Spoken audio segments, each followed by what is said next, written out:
طبیعت شریعت پر غالب آ چکی تھی،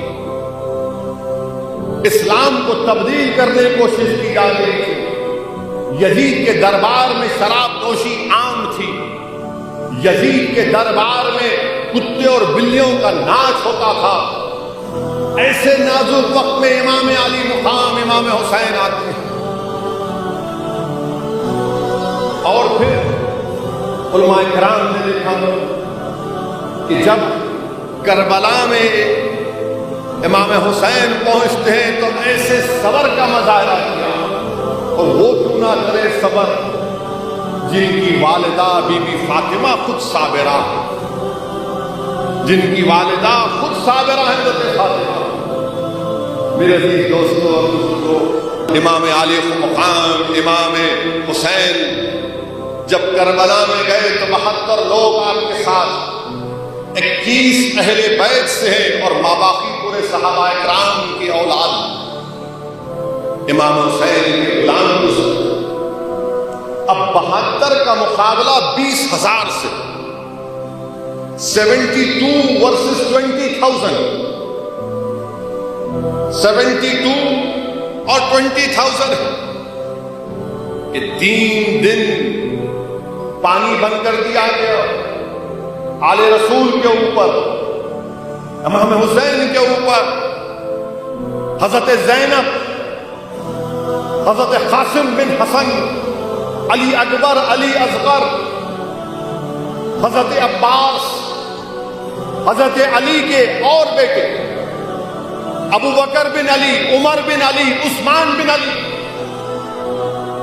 ان پر پانی بند کر دیا گیا۔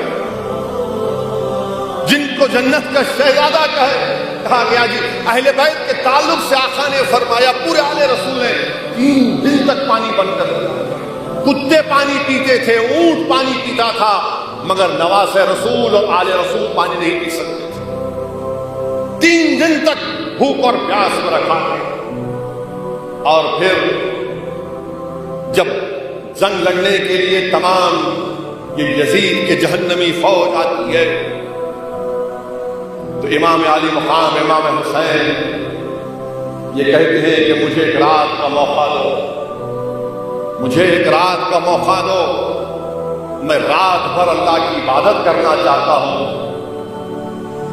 میرے والد شہید، میرے بھائی شہید، میں محمد صلی اللہ علیہ وسلم کا نواسا ہوں، میں ایک رات خوب اللہ سے کی عبادت کرنا چاہتا ہوں۔ اور کیونکہ میرے نانا محمد مصطفیٰ صلی اللہ علیہ وسلم نے بھی بدر کے دن اللہ کے رسول صلی اللہ علیہ وسلم سے بہت دعائیں کی تھی، اللہ کے رسول صلی اللہ علیہ وسلم یہ جہنمی لوگ راضی نہیں ہوتے، بلکہ اگر کسی کوئی کہتا ہے کہ نہیں تو اجازت نہیں چاہیے۔ بہرحال امام حسین رات بھر اللہ کی عبادت کی، اور پھر اپنے اہل خاندان کو، اپنے ساتھیوں کو جمع کر کے کہتے ہیں کہ میں تم کو اجازت دیتا ہوں کہ تم رات کے اندھیرے میں چلے جاؤ، اور میں اس کو کبھی غلط نہیں سمجھوں گا۔ سب کہتے ہیں کہ نہیں، ہم آپ کو چھوڑ کر نہیں جائیں گے۔ جب صبح ہوتی ہے 10 محرم کے دن، جمعے کا دن تھا، تو امام علی مقام امام حسین ریت میں، گرم ریت میں لمبی لمبی نماز پڑھ رہے ہیں۔ 22,000 کی فوج سامنے اور نواز رسول نماز پڑھ رہے ہیں، قرآن کی تلاوت کر رہے ہیں، تو پورا میدان کربلا گونج رہا ہے امام حسین کی تلاوت سے۔ اور پھر جب جنگ شروع ہونے سے پہلے امام حسین خطبہ دیتے ہیں، بتاتے ہیں ان ظالموں کو، ان جہنمیوں کے کہ میں کون ہوں، میں نواز رسول صلی اللہ علیہ وسلم ہوں، میں وہ ہوں جس کی زبان مبارک کو رحمت اللہ علیہ صلی اللہ علیہ وسلم نے اپنی زبان مبارک سے چوسا، میں وہ ہوں جس نے رسول اللہ صلی اللہ علیہ وسلم کی عنبری زلف کو تھاما، میں وہ ہوں جو رسول اللہ صلی اللہ علیہ وسلم نے خطبہ دے رہے تھے تو منبر رسول سے اتر کر آئے اور مجھے گود میں اٹھا لیا، میں وہ ہوں۔ امام حسین نے کہا کہ میں میرے نانا کے پیٹھ پر چڑھ گیا تو رسول اللہ صلی اللہ علیہ وسلم نے اپنے سجدے کو لمبا کر دیا۔ یہ سب بیان کرتے ہیں۔ اور پھر حیرت کی بات یہ کہ جنگ سے پہلے 10 محرم سے پہلے 3 وقت کی نماز ظہر عصر مغرب یہ تمام لوگ امام حسین کے پیچھے آ کے نماز نہیں پڑھتے. علی اکبر اذان دیتے, امام حسین اللہ اکبر کہتے اور بولتے آؤ نماز پڑھنا ہے تو پڑھ لو. اور یہ ظالم لوگ امام حسین کے پیچھے آ کے نماز پڑھتے. اور امام حسین نے ان سے پوچھا کہ تم میرے پیچھے نماز بھی پڑھتے ہو, محمد صلی اللہ علیہ وسلم کی آل پر درود و سلام بھی بھیجتے اور تم مجھ سے مقابلہ کرو گے؟ تو انہوں نے کہا کہ ہاں دل آپ کے ساتھ ہے مگر تلوار یزید کے ساتھ ہے. سوچو آپ آج کے معاشرے میں بھی ایسے لوگ ہیں, آپ کے ساتھ ہے مگر حکومت کا ڈر ہے, آپ کے ساتھ ہے مگر حکومت کا ڈر ہے, کیا کرنا. یہ اس وقت بھی تھا. امام حسین 10 محرم کے دن جب جنگ شروع ہوئی تو امام حسین جیسا کہ آپ نے ابھی پاشا خادم صاحب اور زیر الدین صوفی صاحب سے سنا کہ امام حسن کے بیٹے قاسم بن حسن جب جانے لگے, امام حسین نے ان کو روک دیا, کہا آپ نہیں جا سکتے. تو امام حسن کے صاحبزادے قاسم بن حسن نے وہ تعویذ کہا کہ میرا ابا جان امام حسن رضی اللہ تعالیٰ عنہ نے تعویذ مجھے دی اور اس میں کہا کہ اس میں لکھ کر رکھے تھے. تو امام حسن نے کہا کہ اپنے بیٹے کو وصیت کی کہ اگر حسین پر کچھ برا وقت آئے گا تو تم سب سے پہلے آگے رہو. امام علی مقام کی آنکھ میں آنسو آ جاتے ہیں. آپ کہتے ہیں کہ میں نے زندگی بھر اپنے بڑے بھائی حسن کے حکم کی تعمیل کی, ان کے بات کو مانا سمجھاؤ. امام حسن کے بیٹے قاسم بن حسن یزیدی لشکر میں گھستے ہیں, ایک ایک کر کے کئی لوگوں کو واصل جہنم کرتے اور پلٹ کر آتے اور کہتے چچا جان اگر تھوڑا سا پانی ملے گا تو اور لوگوں کو میں واصل جہنم کر دوں گا, قتل. 3 دن کے پیاسے کہاں پانی. پھر جاتے ہیں تو یہ جہنمی, یہ تمام جہنم کے کتے, یہ یزیدی لشکر کے لوگ کہتے ہیں کہ اس امام حسن کے بیٹے سے ایسا مقابلہ نہیں کر سکتے. گھیرے میں لے کر تیر پھینکتے ہیں اور قاسم بن حسن کی گردن میں تیر لگتا ہے. تو حضرت زینب پکار کر کہتی ہے کہ حسین دیکھو میرے بھائی کا بیٹا گر گیا, اٹھا کر لاؤ. پھر امام حسین جاتے ہیں تو بہن کہتی ہے زینب نہیں آپ نہیں جائیں گے, میرے بیٹے جائیں گے, میرا بھائی نہیں جائے گا, میرے بیٹے اون اور محمد جائیں گے مقابلہ کرنے. وہ جاتے ہیں, وہ شہید ہو جاتے ہیں. امام حسین کے بڑے بیٹے حضرت علی اکبر 16 سال کے ہیں. جب وہ مدینے کی گلیوں میں چلتے تو خواتین اپنے گھر کی چھتوں پر کھڑے ہو کر کہتی دیکھو یہ شبیہ رسول ہے محمد صلی اللہ علیہ وسلم, اسی کی طرح ہے. وہ جب میدان میں جاتے ہیں دشمنوں کے ان جہنمی کتوں کی لشکر میں افراتفری مچا دیتے ہیں, کئیوں کو قتل کرتے ہیں اور اسی طرح بزدلوں کی طرح ان کو گھیر کر تیر مارتے ہیں. تو تیر ان کی گردن میں لگتا ہے. امام حسین جاتے ہیں, جا کر اپنے نوجوان بیٹے کو جب اٹھاتے ہیں اور اس کی تیر کو توڑتے ہیں تو خون کا فوارہ نکلتا ہے. اور امام حسین کی زبان سے کیا الفاظ نکلتے آپ کو معلوم ہے؟ امام حسین کی زبان سے تاریخی الفاظ نکلے, بلکہ امام طبری نے اس کو لکھا. امام حسین نے کہا کہ کاش اگر آج حضرت ابراہیم علیہ السلام ہوتے تو دیکھتے کہ وہ تو اپنی آنکھوں پر پٹی باندھ کر حضرت اسماعیل کو ذبح کرنا چاہ رہے تھے, میں نے کھلی ہاتھوں سے اپنے بیٹے کی شہادت کو دیکھا. یہ امام حسین ارشاد فرماتے ہیں. امام حسین کے 6 مہینے کے بیٹے علی اصغر کے گردن میں تیر لگتا ہے تو اس 6 مہینے کے بچے کو اللہ کی آسمان کی طرف اٹھا کر کہتے ہیں یا اللہ کیا تو راضی ہے یہ میں اپنے بیٹے کو تیری راہ میں پیش کرتا ہوں. اور پھر جب امام حسین جنگ میں جاتے ہیں تو اب محمد مصطفیٰ صلی اللہ علیہ وسلم کا امامہ باندھتے ہیں, حضرت علی کی تلوار کو اپنے ہاتھ میں لیتے ہیں اور اپنے بہن حضرت زینب سے کہتے ہیں کہ اب یہ تمہاری ذمہ داری ہے پوروں کی. امام زین العابدین بیمار ہیں اور ان سے کہتے ہیں کہ تم ٹھہرو گے ساتھ.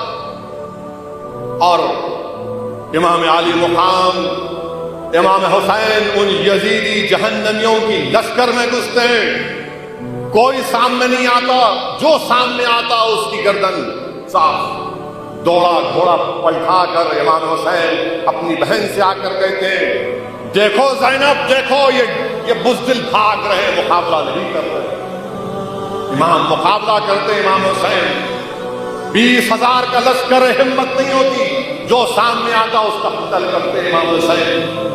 اور پھر جب امام حسین کو شہید کر دیا جاتا ہے، ایک لمبا تفصیلی واقعہ ہے۔ امام حسین کو جب شہید کرنے سے پہلے امام حسین کہتے ہیں کہ مجھے نماز پڑھنے دو، نماز کا وقت ہوا۔ اور امام حسین جب سجدے میں رہتے ہیں، یہ ظالم لوگ آپ کی گردن کاٹتے ہیں، تو امام حسین کی زبان سے کیا نکلتے الفاظ کہ یا اللہ تو مجھ سے راضی ہوا نہیں ہوا۔ امام حسین کی زبان مبارک سے نکلتا ہے۔ میرے عزیز دوستوں اور بزرگوں، امام حسین کے جسم پر 34 تیر کے وار تھے، 34 تیر کے وار اور 33 تلوار کے وار تھے۔ امام حسین کی گردن مبارک کاٹنے کے بعد آپ کے جسد مبارک کو اونٹ کی ٹانپوں سے رون دیا جاتا ہے، اونٹ کی ٹانپوں سے رون دیا جاتا ہے۔ وہ جسم جو رسول اللہ صلی اللہ علیہ وسلم جس جسم کو سونگتے تھے اور کہتے تھے کہ اس سے جنت کی خوشبو آتی، اس جسم پر یہ ظالم لوگ اونٹ کی گھوڑوں کی ٹانپوں سے اس کو رون دیتے تھے۔ میرے عزیز دوستوں اور بزرگوں، امام حسین کی شہادت کے بعد آپ کی سر مبارک کو نیزے پر رکھ دیا جاتا، نیزے پر رکھ دیا جاتا۔ وہ یزید پلید کے دربار میں امام حسین کے وہ چھڑی سے امام حسین کے چہرے مبارک سے بدتمیزی کرتا ہے، بے حرمتی کرتا ہے۔ ایک صحابی رسول نعمان تھے، بولے تو کیا کر رہا ہے؟ میں نے دیکھا کہ رسول اللہ صلی اللہ علیہ وسلم اس چہرے مبارک کو بوسہ دیتے ہوئے۔ تو یزید پکار کر کہتا ہے کہ اللہ نے مجھے عزت دی اور مجھے کامیاب کیا۔ حضرت زینب، حضرت علی کی صاحبزادی، رسول اللہ صلی اللہ علیہ وسلم کی نوازی، امام علی مقام کی بہن، پکار کر کہتی ہیں اے یزید، قرآن کی وہ آیت کی تلاوت کرتی ہے جس کے معنی مفسرین نے کیا کہ اللہ جس کو عزت دیتا ہے اللہ دیتا ہے، جس کو اللہ ذلت دیتا ہے اللہ دیتا ہے۔ حضرت زینب پکار کر کہتی ہیں کہ تو ختم ہو جائے گا، تیری یہ حکومت 4 دن کی ہے، صبح قیامت تک میرے نانا کے ممبروں سے میرے بھائی کا ذکر ہوتا رہے گا صبح قیامت تک۔ تو ایک صحابی جو نابینا بیٹھے تھے، وہ حضرت ایک صحابی دوسرے صحابی کا ہاتھ پکڑ کر پوچھتے کیا علی آ گئے؟ تو علی کی آواز ہے، کیا علی آ گئی؟ علی کی آواز۔ میرے عزیز دوستوں اور بزرگوں، جب اہل بیت کو خیر کر کے کربلا سے دمشق تک قیدی بنا کر لے گئے، تاریخ گواہ ہے کہ امام سید سجاد، امام زین العابدین بیمار ہیں، قیدی ہیں۔ آپ نے اپنے والد امام حسین کی شہادت کو دیکھا، اپنے بھائی علی اکبر، علی اصغر اور قاسم بن حسن کی شہادت کو دیکھا، اپنے چچاؤں کی شہادت کو دیکھا، مگر آپ کے حوصلے پست نہیں ہیں۔ وہ حسین کی آبرو بن کر اپنے کردار سے باطل طاقتوں پر ایک تماچا رسید کر رہے ہیں اور ہم کو پیغام دیتے ہیں کہ حق کی راہ میں اگر گردن کٹتی ہے تو کٹنے دو، حق کی سربلندی کے لیے اولاد برباد ہوتی ہے تو ہونے دو، مگر کبھی بھی کسی قیمت پر باطل سے سمجھوتا نہیں ہو سکتا، نہیں ہونا چاہیے۔ اسی لیے اللہ کے رسول صلی اللہ علیہ وسلم نے حدیث شریف میں فرمایا کہ حسین میرے اسباط میں سے ایک سبط ہے۔ شیخ عبداللہ محدث دہلوی اپنی کتاب اشاعت اللومات میں لکھتے ہیں کہ سبط کا ذکر قرآن کریم میں حضرت یعقوب علیہ السلام کے سلسلے میں آیا۔ سبط کیا ہوتا ہے؟ ایک درخت کا تنا ہوتا ہے، ایک درخت کا تنا ہوتا ہے جو اس درخت کے جڑوں سے ملا ہوا ہوتا ہے، منسلک ہوتا ہے، اور اس درخت کے تنے پر بے شمار شاخیں نکلتی، تو امام حسین آقائد عالم صلی اللہ علیہ وسلم نے فرمایا کہ امام حسین میرے اسباط میں سے سبت ہے، یعنی آپ وہ درخت کا تنا ہے جس کی جڑیں رسول اللہ صلی اللہ علیہ وسلم سے جڑی ہوئی، اور اس درخت کے تنے پر جو شاخیں ہیں وہ شاخیں کبھی حمیرہ شیخ ابو الحسن شاذلی کے پاس جاتی ہیں، تو کبھی بغداد میں پیران پیر کے پاس جاتی ہیں، تو کبھی اجمیر میں خواجہ معین الدین چشتی اجمیری کے پاس جاتی ہیں، تو کبھی سمرقند کو جاتی ہیں، اور یہی شاخیں صبح قیامت تک انشاءاللہ تعالی اسلام کو ثمرآور کرتی رہے۔ میرے عزیز دوستوں اور بزرگوں، جس جلسے میں آپ اور ہم شرکت کر رہے اور سن رہے ہیں، امام حسین کی روح آج بھی انسانیت کو پکار کر کہہ رہی ہے کہ ظالم کا ساتھ دینا انسان کی فطرت نہیں ہے، ظالم کا ساتھ دینا انسان کی فطرت نہیں ہے، ظالم کے ظلم کو روکنا یہ انسان کی فطرت ہے، کمزوروں کا ساتھ دینا یہ انسانوں کا شیوا ہے، مظلوم کا ساتھ دینا، ظالم کو روکنا، اس سے پنجہ آزمائی کرنا۔ امام حسین کی روح پکار کر سب سے کہہ رہی ہے کہ ظالم کا ساتھ مت دو، اس کے ظلم کو روکو، اس کے استحصال کو ختم کرو۔ میرے عزیز دوستوں اور بزرگوں، آج امام حسین کی روح، حضرت زینب کی روح، حضرت علی اکبر کی روح، اور دریائے فرات کے کنارے وہ خون جو اہل بیت کا گرا، وہ ہم تمام سے پکار پکار کر کہہ رہا ہے، اہل بیت کے اجڑے ہوئے خیموں سے آواز آ رہی ہے، کربلا کے ذروں سے آواز آ رہی ہے کہ رسول اللہ صلی اللہ علیہ وسلم کی امت، اگر حالات خراب ہیں، تم چاروں طرف سے گھرے ہوئے ہو، تو ہمت مت ہارو، مظلوم کا ساتھ دو، ظلم سے ظالم سے مقابلہ کرو۔ اور میرے عزیز دوستوں اور بزرگوں، امت میں اتحاد بھی پیدا کرنے کا علماء کرام نے طریقہ بنایا کہ ہم میں اختلاف ہو سکتا ہے مسلک کا، عقیدے کا، مگر اختلاف اس بنیاد پر نہیں ہو سکتا اہل بیت کے نام پر، اہل بیت کے نام پر اختلاف نہیں ہو سکتا، تو ہم مسلمانوں کو، امت کو اہل بیت کے نام پر متحد کر سکتے ہیں۔ اگر اہل بیت کے نام پر متحد ہوں گے تو اس سے اللہ، اس کا رسول راضی ہوگا، آخرت میں جنت ملے گی، اور دنیا کے معاملات میں الفت پیدا ہو۔ تو میرے عزیزان ملت، اہل بیت کے عنوان پر